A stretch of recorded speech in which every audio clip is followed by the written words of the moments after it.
నమస్కారం. పొద్దున్నే అలారం మోగుతుంది, కానీ కళ్ళు తెరవాలనిపించదు. ఎందుకంటే కళ్ళు తెరవకముందే మనసులో ఆఫీస్ పనులు, మీటింగ్సు, డెడ్ లైన్స్ అన్నీ మొదలైపోతాయి. ఇక హడావిడిగా లేచి తయారవుతాం. టిఫిన్ చేద్దామనుకునేంత టైం కూడా ఉండదు. ఏదో కాఫీ తాగి ఆఫీస్కి పరుగు. మధ్యాహ్నం లంచ్ టైంలో కూడా మీటింగ్స్ మధ్యలోనో డెస్క్ దగ్గరో ఏదో ఒకటలా కానిచ్చేస్తాం. ఇక సాయంత్రం ఇంటికొచ్చేసరికి ఒంటిలో శక్తి అంతా అయిపోయి ఇంకా వంట చేసే ఓపికెక్కడుంటుంది చెప్పండి. వెంటనే ఫోన్ తీసి ఆన్లైన్లో ఏదో ఒకటి ఆర్డర్ చేసేస్తాం. అలా తింటూ టీవీ చూస్తూ ఎప్పుడు నిద్రలోకి జారుకుంటామో కూడా తెలియదు. ఈ లైఫ్ స్టైల్ చాలామందికి బాగా పరిచయమే కదా. 20ల మొదట్లో ఇదే జీవితం మనకు చాలా ఎనర్జీ ఇచ్చేది. కానీ 25 దాటాక అదే పని, అదే తిండి. అయినా శరీరం ఎందుకో సహకరించట్లేదు. నేను పెద్దగా ఏమీ తినట్లేదు, అయినా ఈ బట్టలెందుకు టైట్ అవుతున్నాయి, పొట్ట దగ్గర ఈ కొవ్వు అసలెందుకు తగ్గట్లేదు, ఈ ప్రశ్నలు మనసును తొలిచేస్తూ ఉంటాయి కదూ. అయితే ఈరోజు మనం దీని వెనుక ఉన్న అసలు కారణాన్ని చాలా వివరంగా తెలుసుకుందాం. ఇది మీ విల్ పవర్కి సంబంధించిన సమస్య కాదు, మీ శరీరంలో జరుగుతున్న ఒక సహజమైన సైలెంట్ మార్పు. ఈ మాట అక్షరాలా నిజమండి. ఇది మనలో చాలామంది ప్రతిరోజూ అనుభవించేదే. ఒక్కసారి మన కాలేజ్ రోజుల్ని గుర్తు తెచ్చుకుందాం. పరీక్షల కోసం రాత్రంతా మేల్కొని ఫ్రెండ్స్తో కలిసి తెల్లవారుజామున రోడ్ సైడ్ బండిమీద వేడివేడి మిర్చి బజ్జీలు తిన్నా మరుసటి రోజు ఉదయం ఏమీ తెలియన్నట్టు ఎంత ఫ్రెష్గా ఉండేవాళ్లం. అదే పని ఇప్పుడు చేసి చూడండి. ఒక వీకెండ్ పార్టీలో కొంచెం లేట్గా తింటే చాలు, అట్టు 2 రోజుల వరకు కడుపు ఉబ్బరంగా, నీరసంగా, ఏ పనిమీద ఫోకస్ పెట్టలేకుండా ఉంటాం. ఎందుకిలా? మనమేమన్నా సోమరిపోతులయ్యామా? లేదు. మనలో క్రమశిక్షణ తగ్గిపోయిందా? అస్సలు కాదు. అసలు కారణమేంటంటే మన శరీరం మనకు కొన్ని ముఖ్యమైన సంకేతాలు పంపిస్తోంది. హే, లోపల కొన్ని రూల్స్ మారాయి, దానికి తగ్గట్టుగా నువ్వు కూడా కొంచెం మారాలి అని మనల్ని సున్నితంగా హెచ్చరిస్తోంది. ఆ సంకేతాలను అర్థం చేసుకుని మన శరీరాన్ని పట్టించుకోవాల్సిన సమయం ఇప్పుడొచ్చింది. సరే, ఈ సమస్య చాలా కామన్ అని మనకర్థమైంది. కానీ దీని వెనుకున్న సైంటిఫిక్ కారణమేంటి? ఎందుకు కరెక్ట్గా 25 వయస్సు ఒక మైలురాయిలా మారి మన శరీరం ఇంత భిన్నంగా ప్రవర్తించడం మొదలుపెడుతుంది? చాలామంది అనుకున్నట్టు ఇది కేవలం మన మెటబాలిజం నెమ్మదించడం వల్లనేనా, లేక దాని వెనుక మనకు తెలియని ఇంకా లోతైన కారణాలేమైనా ఉన్నాయా? ఈరోజు మనం పైపైన కనిపించే బరువు గురించో క్యాలరీల గురించో మాట్లాడట్లేదు. మన శరీరం లోపల చాలా నిశ్శబ్దంగా జరుగుతున్న 2 అతి పెద్ద మార్పుల గురించి తెలుసుకోబోతున్నాం. ఈ మార్పులను మనం సరిగ్గా అర్థం చేసుకుంటేనే సరైన పరిష్కారం వైపు మనం మొదటి అడుగు వేయగలం. ఓకే, 25 వయసు దాటిన తర్వాత మన శరీరంలో ప్రధానంగా 2 అంతర్గత మార్పులు జరుగుతాయి. ఇవి మనకు బయటకు అస్సలు కనిపించవు, కానీ మన ఆరోగ్యం మీద, ముఖ్యంగా మన బరువు మీద చాలా పెద్ద ప్రభావాన్ని చూపిస్తాయి. వీటిని ఎలా అర్థం చేసుకోవచ్చంటే, మన ఫోన్కి ఒక కొత్త సాఫ్ట్వేర్ అప్డేట్ వచ్చినట్టు అనుకోవచ్చు.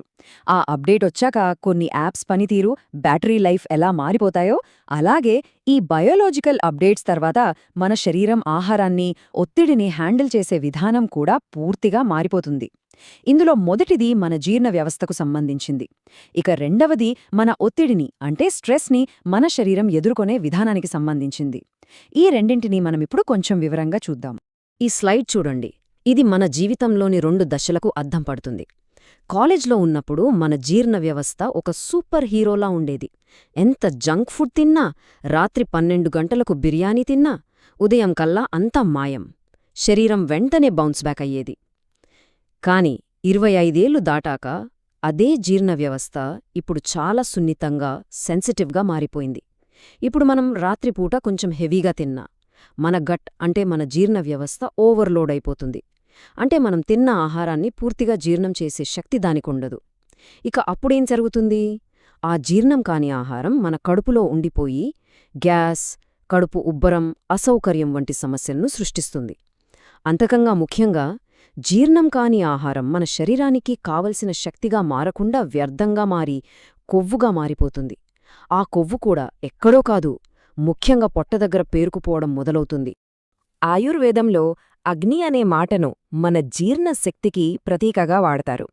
దీన్ని మనం సింపుల్గా ఒక మంటలా ఊహించుకోవచ్చు. 25 వరకు మన కడుపులో ఈ జీర్ణ అగ్ని బలంగా మండుతూ ఉంటుంది. మనం ఏం తిన్నా అది ఆ మంటలో పూర్తిగా కాలి బూడిదైపోయి శక్తిగా మారిపోతుంది. అందుకే అప్పట్లో రాళ్లను తిన్నా అరిగిపోతాయి అనేవారు. కాని వయస్సు పెరిగే కొద్దీ, లైఫ్ స్టైల్ మార్పుల వల్ల ఈ అగ్నిశక్తి సహజంగానే మందగిస్తుంది. ఇప్పుడు ఆలోచించండి, చిన్నగా మండుతున్న మంట మీద మనం ఒకేసారి ఎక్కువ కట్టెలు వేస్తే ఏమవుతుంది? అవి సరిగ్గా కాలక బోళ్లదంత పొగవచ్చి సగం కాలిన ముద్దులు మిగిలిపోతాయి. సరిగ్గా అలాగే మన జీర్ణ అగ్ని బలహీనంగా ఉన్నప్పుడు మనం ఎంత మంచి ఆహారం అంటే ఎంత హెల్దీ ఫుడ్ తీసుకున్నా కూడా అది సరిగ్గా జీర్ణం కాదు. అందులోని పోషకాలు శరీరానికి సరిగ్గా అందవు. ఆ మిగిలిపోయిన జీర్ణం కాని ఆహారమే వ్యర్థంగా కొవ్వు రూపంలో మన శరీరంలో నిల్వ ఉంటుంది. నేను చాలా తక్కువే తింటున్నాను, అయినా ఎందుకు లావవుతున్నాను అని చాలామంది అనడానికి అసలైన మూలకారణమిదే. సమస్య మనం తినే పరిమాణంలో కాదు, మన శరీరం దాన్ని జీర్ణం చేసుకునే విధానంలో ఉంది. ఇక మన శరీరంలో జరిగే రెండవ అతిపెద్ద మార్పు మన స్ట్రెస్ లెవెల్స్కి సంబంధించింది. 25 తర్వాత మన జీవితంలో బాధ్యతలు పెరుగుతాయి. ఉద్యోగంలో టార్గెట్లు, నెల నెలా కట్టాల్సిన ఈఎంఐలు, కుటుంబ బాధ్యతలు, భవిష్యత్తు గురించిన ఆందోళన ఇవన్నీ మన శరీరంలో కార్టిసాల్ అనే స్ట్రెస్ హార్మోన్ను నిరంతరం విడుదల చేస్తూ ఉంటాయి. మన శరీరం చాలా తెలివైంది, కాని దాని ఆలోచనా విధానం కొన్ని వేల సంవత్సరాల నాటిది. దానికి ఆఫీస్ టార్గెట్కి, అడవిలో ఎదురుపడిన పులికి పెద్ద తేడా తెలియదు. రెండింటినీ ప్రాణాపాయంగానే భావిస్తుంది. అలాంటి ఎమర్జెన్సీ సమయంలో శరీరం శక్తిని ఖర్చు చేయడానికి బదులుగా దాన్ని భవిష్యత్తు అవసరాల కోసం దాచుకోవాలని చూస్తోంది. అందుకే ముఖ్యంగా పొట్ట చుట్టూ ఉన్న కొవ్వును అది ఒక సేఫ్టీ లాకర్లో పెట్టి తాళం వేసేస్తోంది. ఎందుకంటే అది అత్యవసర పరిస్థితుల్లో వెంటనే వాడుకోవడానికి సిద్ధంగా ఉండే ఎనర్జీ సోర్స్ కాబట్టి. అందుకే గమనించండి, మనం ఎంత డైట్ చేసినా, ఎంత వ్యాయామం చేసినా మనం ఒత్తిడిగా ఉన్నప్పుడు పొట్ట దగ్గర కొవ్వు మాత్రం అంగుళం కూడా కదలదు. కారణం ఈ కార్టిసాల్. సరే, ఇప్పటివరకు సమస్య ఏంటో, దాని వెనుక ఉన్న కారణాలు ఏంటో మనకు స్పష్టంగా అర్థమైంది. మన జీర్ణశక్తి తగ్గింది, ఒత్తిడి పెరిగింది. మరి దీనికి పరిష్కారమేంటి? ఇక్కడే మనం మన ఆలోచనా విధానాన్ని పూర్తిగా మార్చుకోవాలి. ఇది మన శరీరంతో మనం చేస్తున్న యుద్ధం కాదు. దీన్ని ఒక సమస్యగా చూడకూడదు. బదులుగా మన శరీరం మన సహాయం కోరుతుందని భావించాలి. మన ఫోన్ అప్డేట్ అయ్యాక మనం కొత్త ఫీచర్స్ని ఎలా వాడుకోవాలో నేర్చుకుంటామో, అలాగే మన శరీరానికి వచ్చిన ఈ కొత్త అప్డేట్కి అనుగుణంగా మనం మన లైఫ్ స్టైల్ని కొద్దిగా మార్చుకోవాలి. అంతే. మన శరీరంతో పోరాడటానికి బదులుగా దానికి సహకరించడం మొదలుపెట్టాలి. మన జీవనశైలిలో కొన్ని చాలా చిన్న చిన్న మార్పులు చేయడం ద్వారా మనం మన శరీరంతో మళ్లీ స్నేహం చెయ్యవచ్చు. ఇక్కడున్నవి చూడండి. ఇవి చాలా సులభమైన, ఎవరైనా ఆచరించగలిగే 3 సూత్రాలు. దీనికోసం మీరు జిమ్లో చేరిపోవాల్సిన అవసరం లేదు, లేదా మీకిష్టమైన ఆహారాన్ని వదిలేసి కఠినమైన డైట్ ప్లాన్ ఫాలో అవ్వాల్సిన పని అస్సలు లేదు. మొదటిది భోజన సమయాలు. ప్రతిరోజూ దాదాపుగా ఒకే సమయానికి తినడం వల్ల మన జీర్ణ వ్యవస్థకు ఒక రొటీన్ అలవాటవుతుంది. అది జీర్ణరసాలను సరైన సమయానికి సిద్ధంగా ఉంచుతుంది, దాంతో డైజెషన్ సులభమవుతుంది. రెండవది మీ ప్లేట్ను సింపుల్గా, సరళంగా ఉంచుకోవడం. ఒకేసారి 10 రకాల పదార్థాలతో ప్లేటును నింపే బదులుగా 3 లేదా 4 తేలికగా జీర్ణమయ్యే పదార్థాలను తీసుకోండి. ఇది బలహీనపడిన మన జీర్ణ అగ్నిపై అనవసరమైన భారాన్ని తగ్గిస్తుంది. ఇక మూడవది, అత్యంత ముఖ్యమైనది, ప్రతి భోజనం తర్వాత కేవలం 10 నిమిషాలు నెమ్మదిగా నడవండి. ఇది జీర్ణక్రియను మెరుగుపరచడమే కాకుండా తిన్న వెంటనే రక్తంలో చక్కెర స్థాయిలు పెరగకుండా నియంత్రణలో ఉంచుతుంది. మన ఆరోగ్యానికి కావలసిన పరిష్కారాలు ఎక్కడో లేవు. మన వంటగదిలోనే మనకు సహాయపడే అద్భుతమైన స్నేహితులు ఉన్నారు. ఉదాహరణకు స్వచ్ఛమైన ఆవు నెయ్యి.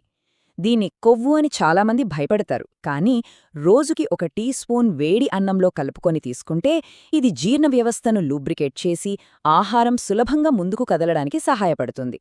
అలాగే మధ్యాహ్నం భోజనంలో 1 గ్లాసు మజ్జిగ తాగడం వల్ల మన గట్లో మంచి బ్యాక్టీరియా పెరిగి జీర్ణశక్తిని బ్యాలెన్స్ చేస్తుంది. ఇది ఒక సహజమైన ప్రోబయోటిక్. ఇక ఉదయాన్నే పరగడుపున కొద్దిగా గోరువెచ్చని జీలకర్ర నీళ్లు తాగితే అది రాత్రంతా విశ్రాంతిలో ఉన్న మన జీర్ణ అగ్నిని నెమ్మదిగా ఉత్తేజపరిచి ఆ రోజు జీర్ణక్రియకు ఒక మంచి కిక్ స్టార్ట్ ఇస్తుంది. చూసారా, ఇవి చాలా చిన్న చిన్న అలవాట్లే, కానీ వాటి ప్రభావం మాత్రం చాలా గొప్పగా ఉంటుంది. ఈరోజు మనం చర్చించుకున్న విషయాలన్నింటి సారాంశం ఒక్కటే. 25 ఏళ్ల తర్వాత బరువు పెరగడమనేది మీరు ఏదో తప్పు చేస్తున్నారని కాదు. మీ జీవితం మారింది, మీ బాధ్యతలు మారాయి, దానికి అనుగుణంగా మీ శరీరం కూడా మారింది.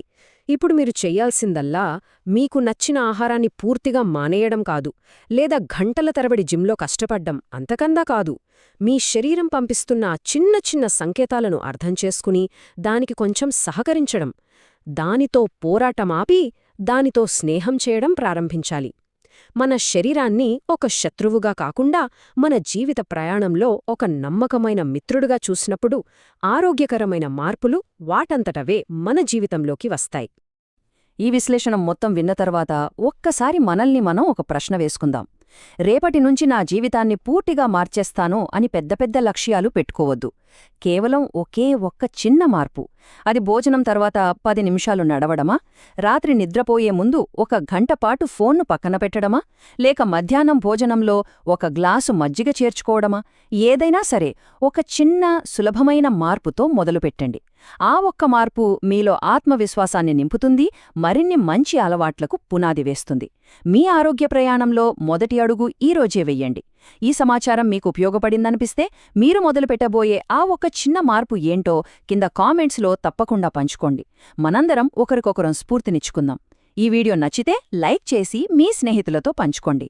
ధన్యవాదాలు.